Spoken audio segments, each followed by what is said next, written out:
জনপ্রিয় দলনেতার অকাল প্রয়াণে স্মৃতিচারণ করতে এসে ভারাক্রান্ত মনে আবেগের সাথে বর্ণনা করেন মেয়র গৌতম দেব।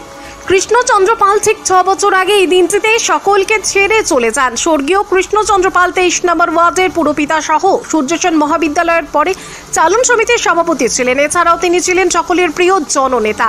প্রিয় জননেতার প্রয়াণ দিবসে সকলে মাইকেল মধুসূদন বিদ্যাপীঠের পাশে তার মূর্তিতে তার পাশে শ্রদ্ধা জানাতে মিলিত হন। অনুষ্ঠানে যোগ দিতে এসে আবেগে ভাসেন তার দীর্ঘদিনের সহযোদ্ধা মেয়র গৌতম দেব, ডেপুটি মেয়র রঞ্জন সরকার সহ পাপিয়া ঘোষ, প্রতুল চক্রবর্তী, বর্তমান ওয়ার্ডের পুরমাতা লক্ষ্মী পাল। সকলে প্রথমে মূর্তিতে ফুল দিয়ে শ্রদ্ধা নিবেদন করার পাশাপাশি সকলের মধ্যে খিচুড়ি পরিবেশন করেন।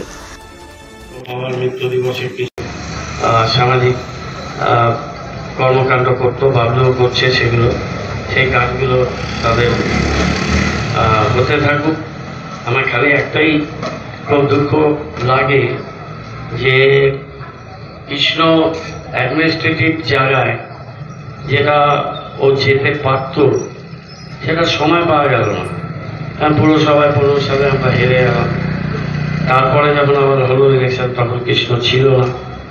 তার আগে বিভিন্ন সময়ে বিভিন্ন জায়গাতে কোথাও সুযোগ দেওয়া গেছে, অনেক জায়গায় সুযোগ পায়নি। কিন্তু আমি বলবো যে কৃষ্ণ একটা খুবই সম্মানয় এবং খুবই আমাদের কাছে একজন অপরিহার্য লিডারশিপ ছিল। কাজ করার ফাঁকে এখনো মাঝে মধ্যে এত ঘনিষ্ঠভাবে আমার সাথে কাজ করেছে। একেবারেই গ্রাম থেকে এসেছিল, আলিপুরদুয়ারের সরল সাদাসিধে ছিল ও, সদানন্দ, তারপরে জয়ন্ত বোধহয় 1 ক্লাস জুনিয়র ছিল, তারপরে সুব্রত, দীনেশ, ওদের উপরে ছিল কুন্তল। এই যে এক ঝাঁক ছাত্রনেতা তখন বিচরণ করত। প্রচুর মারধর, প্রচুর কলেজে এসএফআইয়ের সাথে লড়াই, অনেক সংগ্রাম।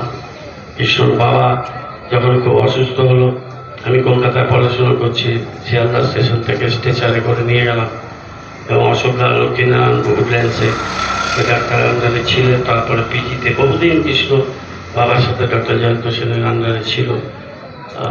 এতে ওখানে থাকতো এমএলএ হোস্টেলের পাশে একটা জায়গা।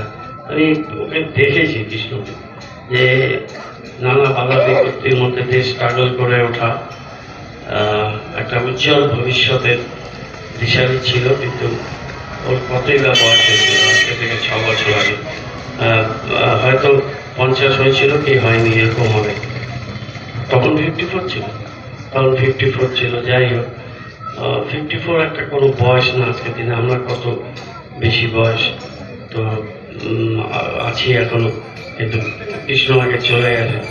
ওর প্রতি, ওদের পরিবারের প্রতি এবং গ্রামের এবং শিলিগুড়ির মানুষ যারা ওকে ভালোবাসে তাদের সবার হয়ে কৃষ্ণ